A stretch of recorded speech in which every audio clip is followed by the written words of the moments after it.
Hello students, तो कैसा आप सभी आप सबके लिए लेके आ चुके हैं constitutional values and fundamental duties के टॉप 10 इंपॉर्टेंट क्वेश्चन, जिसमें आपको सबसे पहले सिलेबस समझाया जाएगा कि आखिरकार आपको पढ़ना क्या है। देखिए, इसका सिलेबस काफ़ी छोटा सी है, तो ज़्यादा कुछ इसमें भर नहीं रखा है, तो आपको सिर्फ मेन टॉपिक को ही उठा के पढ़ना है।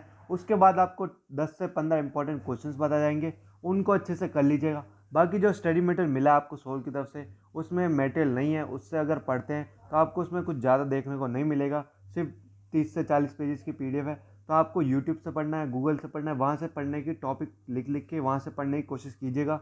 बाकी स्टडी मटेरियल में ज़्यादा कुछ नहीं दे रखा है, हमने एनालाइज कर लिया है। तो चलिए फिर वीडियो को आगे बढ़ाते हैं। अगर आपने अभी तक सब्सक्राइब नहीं किया तो प्लीज़ सब्सक्राइब करते हैं और वीडियो को लाइक करते हुए जरूर जाइएगा।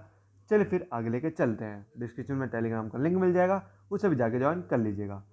Constitutional values and fundamental duties, जो कि वैक का सब्जेक्ट है। इसमें 3 सब्जेक्ट और हैं, पर आज हम डिस्कस करने वाले ही हैं। चलिए फिर आगे बढ़ते हैं सिलेबस की तरफ। देखिए, इसमें कोई ज़्यादा बड़ा कोई सिलेबस नहीं है, सिर्फ 3 यूनिट दे रखी है। फर्स्ट यूनिट क्या है? दी constitution of India and introduction. मतलब आपको कॉन्स्टिट्यूशन ऑफ इंडिया में सभी कुछ पता होना चाहिए। अब इसमें आपको इंपॉर्टेंट क्या पढ़ना है? देखिए, 3 टॉपिक दे रखे हैं इसमें, तो तीनों इंपॉर्टेंट है, पर सबसे ज़्यादा ध्यान किस पर देना है आपको? सेक्युलरिज्म एंड सर्वधर्म समभाव, इस वाले पे इंपॉर्टेंट देना है। क्वेश्चन इससे उठने का 100% चांस है, इससे क्वेश्चन आपको देखने को मिलेगा।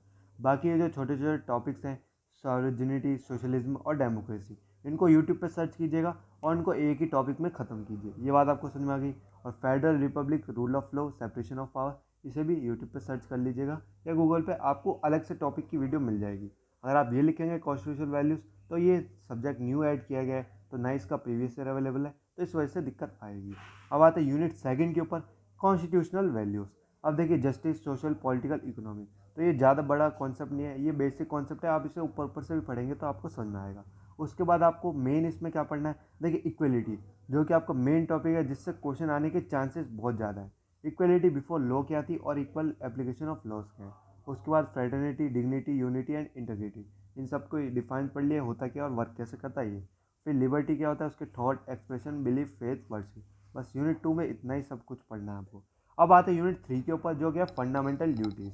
इसमें मेन क्या है? इसमें जो मेन है, जहाँ से क्वेश्चन आने के चांसेस है काफ़ी ज़्यादा, फंडामेंटल ड्यूटीज़ आर्टिकल 51A, जो कि ए से लेके के तक है, ये हो गया। उसके बाद आपको reflecting to on ancient Indian nations of rightness and duty consciousness, ये हो गया। इससे भी ऊपर ऊपर से पढ़ लीजिएगा। देखिए, पढ़ना तो आपको पूरा ही है, जो पर मैंने मेन बताया जिससे क्वेश्चन आने के चांस है, उसको अच्छे से पढ़िएगा। उसका आपको एक भी पार्ट नहीं छोड़ना चाहिए, ताकि एग्जाम आप में आपको क्वेश्चन देखने को मिले तो हाँ, ये रहे कि हाँ, मैंने पूरा पढ़ रखा है। तो जितना अच्छे से ज़्यादा मटेरियल लिख सके तो आप उसमें लिख के आना है। अब आते हैं इसके तीसरे टॉपिक पे, legal status of fundamental duties, judicial approach, इसे भी पढ़ लीजिएगा। बाकी जो मेन मैंने आपको बताया, यूनिट थर्ड में बी पार्ट, यूनिट सेकंड में आपको सी पार्ट, और यूनिट 1 में आपको सी पार्ट, इन पे आपको ज़्यादा ध्यान देना है। मतलब क्वेश्चन यहाँ से आने के चांस ज़्यादा है, बाकी आएंगे तो आपको पढ़ना तो पूरा ही है। ये आपको समझ में आ गया। अब चलते हैं आपके इंपॉर्टेंट क्वेश्चन की तरफ। पहले आपको यूनिट वाइज क्वेश्चन समझा देता हूँ कि इस यूनिट से कैसे क्वेश्चन आ सकते हैं। Discuss the constitution of India, क्या होता है उसके बारे में बताइए। Is as a federal and a republic. Second question, explain the basic features, क्या है इंडियन कॉन्स्टिट्यूशन के, ये बात आपको समझ में आई। Critically analyse the secularism in India in difference with सर्वधर्म समभाव, ये आपको बताया जो इंपॉर्टेंट था। तो इस टाइप से आपको क्वेश्चन देखने को मिलेगा, ये बात आपको समझ में आ गई। अब चलते हैं यूनिट 2 के ऊपर, डिफाइन सोशल, पॉलिटिकल और इकोनॉमिक जस्टिस, क्या है इंडियन कॉन्स्टिट्यूशन के अंदर। फिर जो मैंने आपको बताया था, आपको ऊपर से पढ़ लेना, लिबर्टी क्या होता है, thought, expression, faith, worship as fundamental rights, इन सबको पढ़ लीजिएगा। इन सब का तो डिफरेंस पूछ लेगा या शॉर्ट नोट के दरमियान आपसे पूछ सकता है, ये बात आपको समझ में आ गई। क्वेश्चन नंबर थर्ड पे आते हैं, व्हाट इज इक्वलिटी। इक्वलिटी क्या होती है, जो आपको मेन बताया था वहाँ से आपको पढ़ने हैं।